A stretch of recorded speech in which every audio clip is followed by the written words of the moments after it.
Gelang mekanik di pergelangan tangan Chun Musyong berdering. Dia kaget mendengar alarm dalam jamnya berbunyi. Chun Yeun bahkan menjadi lebih sensitif terhadap sirkulasi energi Qi setelah menyadari aliran energi di sekitarnya. Dia pun terkejut. Ada energi asing menyelimuti lingkungan sekitar. Ruang terdistorsi dan sesuatu muncul. Bentuk-bentuk itu diwarnai dalam cahaya terang di belakang mereka. Lalu Chun Musyong segera mengirim pesan telepati kepada Chun Yeun. "Leluhur, tolong lepaskan aku. Ini situasi bahaya." Lalu Chun Yeun pun menjatuhkannya. Bahkan jika dia tidak diminta untuk membebaskannya, Chun Yeun pun sudah melepaskannya saat dia merasakan energi asing yang datang itu. Ketika dia sudah terbebas dari cengkeraman Chun Yeun, Chun Musyong buru-buru mencoba mengambil sesuatu dari dalam tasnya. Tapi tiba-tiba muncul 4 orang tertutup oleh cahaya yang terang bersilauan. Mereka berempat seperti mengacungkan menodongkan senjata ke arah Chun Yeun dan Chun Musyong. Tidak lama kemudian, mereka berempat menembakkan sesuatu ke arah Chun Yeun dan Chun Musyong.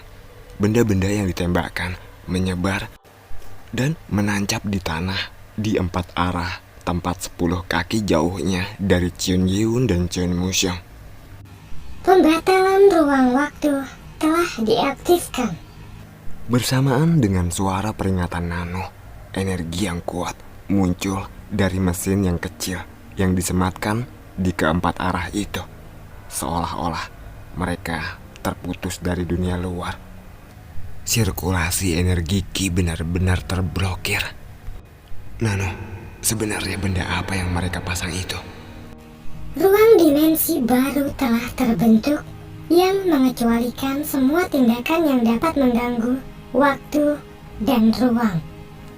Chun Yeun tidak mengerti apa artinya, tetapi dia harus segera mengetahuinya. Suara sirine terus berdering dari perangkat yang Chun Musyong pakai. Chun Musyong merasa kesal dan terus mengutuk pada situasi ini. Dia mencoba melompati ruang dan waktu dengan menggunakan lingkup waktu, tetapi dia sudah terlambat.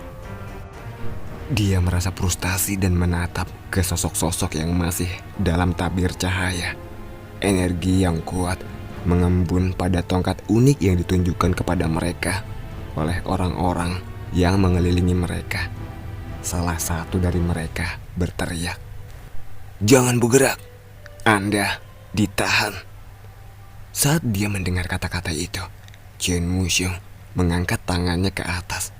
Pada awalnya, Chun Yeun bingung, tetapi segera mengetahui bahwa bahasa yang digunakan oleh orang yang baru datang itu bukan bahasa Cina, tetapi bahasa Inggris. Jadi, apakah dia tergesa-gesa karena dikejar oleh orang-orang ini? Sepertinya alasan Chun Musyong merasa gugup adalah karena mereka, terlepas dari usia, itu tidak disalahpahami. Tindakan mengangkat kedua tangan jelas artinya menyerah. "Hei, kau yang ada di sana, jangan bergerak." Pada saat itu, ada salah satu orang yang berada dalam tabir cahaya itu berteriak pada Chun Yeun. Dia sudah menguasai bahasa Inggris dengan bantuan nano. Jadi, tidak mungkin dia tidak mengerti apa kata-katanya.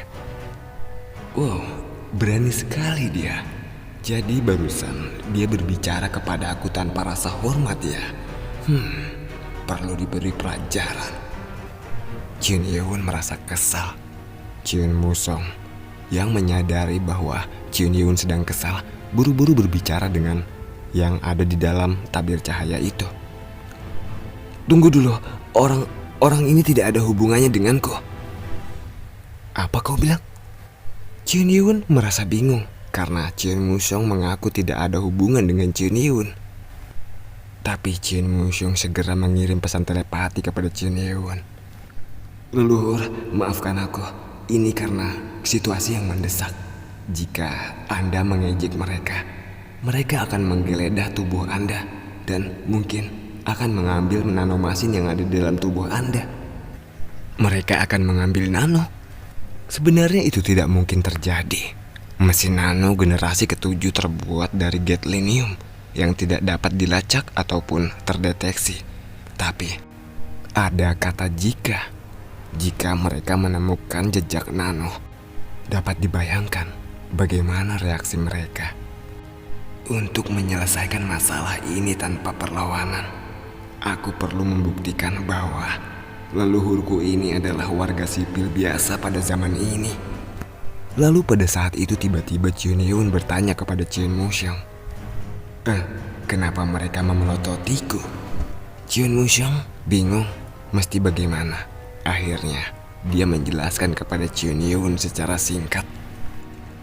Leluhur, mereka itu adalah kelompok patroli waktu. Patroli waktu? Apa itu? Bagaimana menjelaskannya ya? Begini, kalau di zaman ini mereka disebut sebagai prajurit petugas keamanan. Saat itu, ketika Chien Muxiang mencoba menjelaskan kepada Chun Yun, salah satu dari anggota Time Patrol mendekat dan berbicara. Apakah kau adalah bangsa Cina? Mereka berbicara dalam bahasa Inggris, lalu tiba-tiba mereka berbicara bahasa Cina. Mereka tampak terampil dalam berbahasa Cina. Aku akan mencoba memindai identifikasi kalian. Dengan ucapannya itu, orang itu mengeluarkan sebuah mesin kecil di depan Chien Muxiang. Dan kemudian garis merah melintasinya dari ujung kepala sampai ujung kaki. Dan sebuah suara keluar dari mesin yang digenggamnya itu. Nomor identitas C Adu 9483943919. Memeriksa identitas nomor. Nama Chien Muxiang.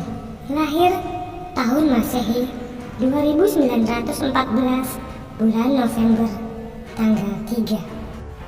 Kediaman Kota Guangxi, Kabupaten Pengembangan Baru. Gedung kantor Distrik D Sky Corporation. Jabatan Direktur Perusahaan Langit. Mendengar semua informasi yang datang dari mesin itu, suara mendengus terdengar dari orang yang memeriksa itu. Wow, ini tangkapan besar. Begitu pemindaian selesai, cahaya di sekitar tubuh mereka segera meredah. Saat cahaya meredah, tubuh mereka yang mengenakan pakaian unik seperti Chien Muxiang, mereka menggunakan seragam yang tidak berasal dari zaman ini. Seragam mereka berwarna abu-abu dengan pola bintang dan bulan terukir di dada mereka. Lalu tidak lama kemudian, orang yang tadi memindai Chien Muxiang membuka helmnya. Mata Chun Yun berbinar. Orang yang melepas helm itu memiliki rambut pirang dengan mata biru yang tampaknya berusia sekitar 40-an. Dia memandang Chien Muxiang dengan penuh minat dan berkata, "Tadinya aku bertanya-tanya, penjahat macam apa yang masih kami kejar, meskipun terus dikejar dan beberapa kali nyaris celaka. Ternyata orang itu adalah Direktur Chun. Ini pasti akan jadi hal yang besar." Mendengar hal itu, Chien Muxiang menundukkan kepalanya tanpa bisa berkata apa-apa. "Direktur Chun, bukankah kau juga sudah menyadari bahwa perjalanan waktu yang tidak sah dan manipulasi masa lalu adalah kejahatan terburuk dan dapat dihukum dengan hukuman penjara seumur hidup, bahkan kematian, kan?" Lalu orang berambut pirang itu mengeluarkan bola berwarna perak. Kemudian Chien Muxiang menyatukan tangannya dan menjulurkannya ke depan. Dan orang berambut perak itu meletakkan bola itu di pergelangan tangan Chien Muxiang. Bola perak itu dengan sekejap berubah menjadi borgol. "Anda sedang ditahan tanpa surat perintah berdasarkan pasal 35 KUHP EU Time Patrol sebagai pelaku kejahatan perjalanan waktu dan manipulasi waktu yang tidak sah. Dinyatakan sebelumnya bahwa hukum pidana EU Time Patrol tidak dapat mengklaim dapat diterimanya penangkapan. Jika Anda punya alasan, katakan sekarang." Eh, Detektif, orang di sebelahku ini tidak ada hubungannya denganku. Dia tidak bersalah. Dia adalah orang yang berada di zaman ini. Tidak. Walaupun kau mengatakan begitu, mereka yang melakukan kontak tanpa syarat ditempatkan di bawah hukum pidana EU Time Patrol selama mereka berhubungan dengan kami. Jadi, jangan saling membodohi, Direktur Cheon. Tidak, ini kesalahpahaman. Bahkan sebelum dia menyelesaikan alasannya, listrik mengalir dari borgol yang dia kenakan. Tidak lama kemudian seluruh tubuhnya mengejang dan ambruk. Orang berambut pirang itu melambaikan jari telunjuknya dari kiri ke kanan dan Cheon Moo-seong menjerit lagi. Jangan lakukan hal bodoh, Direktur Cheon. Pernahkah Anda menonton film James Bond 007? Kami juga memiliki izin untuk membunuh. Pemberontakan dapat mengakibatkan eksekusi langsung di bawah hukum pidana EU Time Patrol. Cheon Ye-won yang mendengarkan percakapan mereka merasa risih. Orang berambut pirang itu berkata bahwa dia bisa saja membunuh Cheon Moo-seong kapan saja. Dan satu orang dari Time Patrol mendekati Cheon Ye-won. Kemudian dia mengeluarkan perangkat tongkat perak yang aneh dan mengarahkannya ke Cheon Ye-won. Ketika Cheon Moo-seong melihat itu, dia terkejut dan mencoba berbicara lewat telepati. Leluhur, tolong tenanglah, jangan melawan. Tapi sesaat setelah Cheon Moo-seong memperingati Cheon Ye-won, orang berambut pirang itu berteriak. Apa ini? Ada alat komunikasi dalam tubuhnya. Karena dalam tubuhmu ada alat komunikasi, jadi alasanmu untuk tidak mengenal orang ini sudah tidak berlaku lagi, kan? Orang pirang itu menutup kembali helmnya. Dia menganggukkan kepalanya setelah dia menutup mata Cheon Moo-seong dengan tangannya. Kemudian orang yang memegang tongkat perak di depan Cheon Ye-won berbicara dalam bahasa Jianghu. Kalau begitu, biarkan aku memeriksamu lebih detail. Kilatan cahaya menyilaukan bersinar dari ujung tongkat. Cheon Moo-seong berteriak dengan kesal dengan matanya yang tertutup. Dia sangat menyadari bahwa perangkat Time Patrol menghapus ingatan. Itu adalah alat yang digunakan oleh agen rahasia negara juga. Dan dia diberitahu bahwa cahaya dan suara kecil yang mengalir masuk mempengaruhi memori otak. Dan itu juga memungkinkan seseorang untuk memanipulasi ingatan bersama dengan menghapusnya. Suara petugas patroli waktu yang menangani Cheon Ye-won bisa didengar oleh Cheon Moo-seong. Baiklah, Tuan, dengarkan aku. Mulai sekarang, belum pernah melihat orang yang berbaring di sana ataupun kami.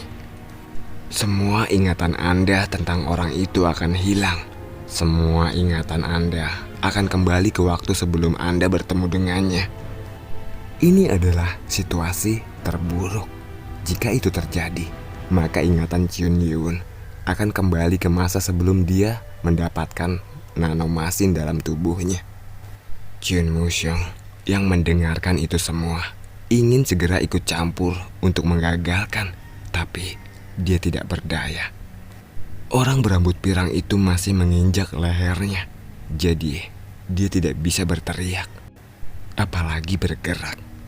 Dengan satu kali lagi kilatan cahaya dari perangkat itu akan mengakhiri segalanya. Segala memori Cheon Ye-won selama ini.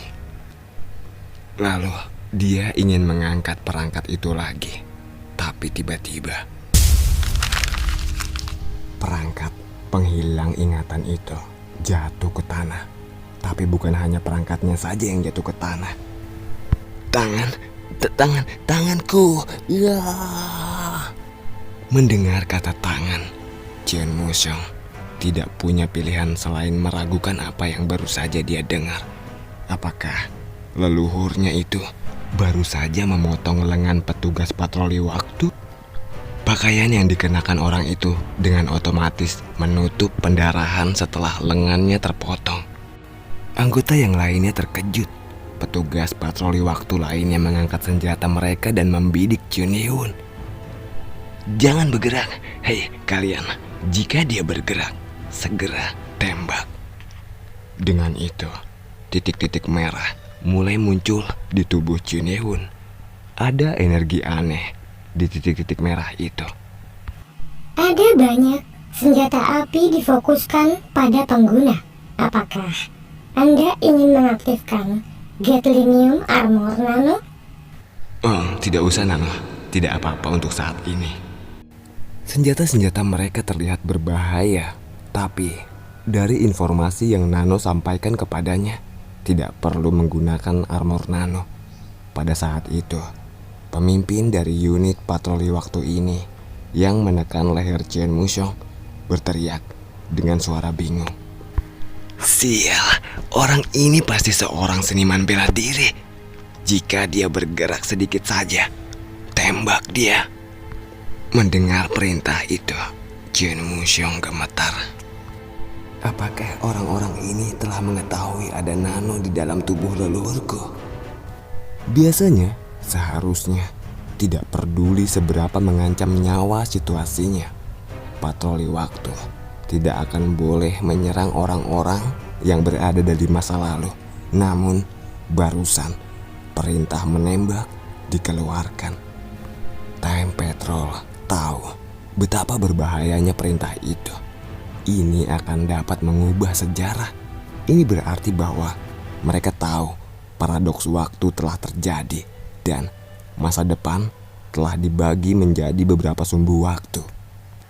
Lalu pada saat itu, Jun Yeun membuka mulutnya, mengarahkan kata-katanya kepada para petugas Time Patrol. Aku tidak kenal siapa kalian, tapi ada satu hal yang aku yakini. Kalian yang memulai pertarungan ini. Jadi, mulai sekarang, siapapun yang bergerak sedikit pun akan mati.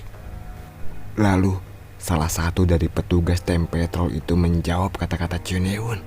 Hei, dengarkan. Walaupun kau adalah seniman bela diri, kau akan mati jika aku menembak.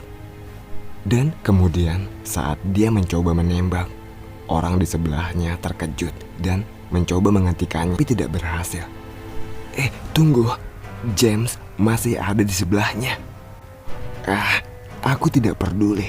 Lagian kan James memakai baju anti peluru. Lalu orang itu segera menembakkan pistol di tangannya.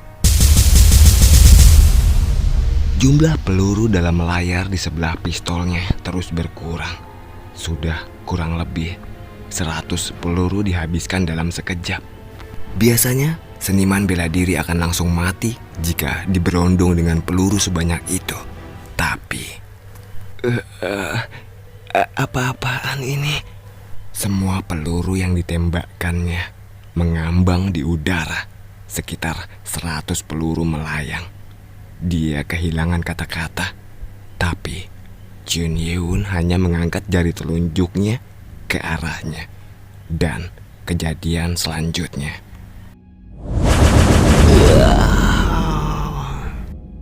Dalam sekejap, lebih dari 100 peluru yang tadi mengambang di udara terbang melesat kembali ke arah pemiliknya dan menembus seragam armor yang dikenakannya. Teman-temannya yang lain terkejut.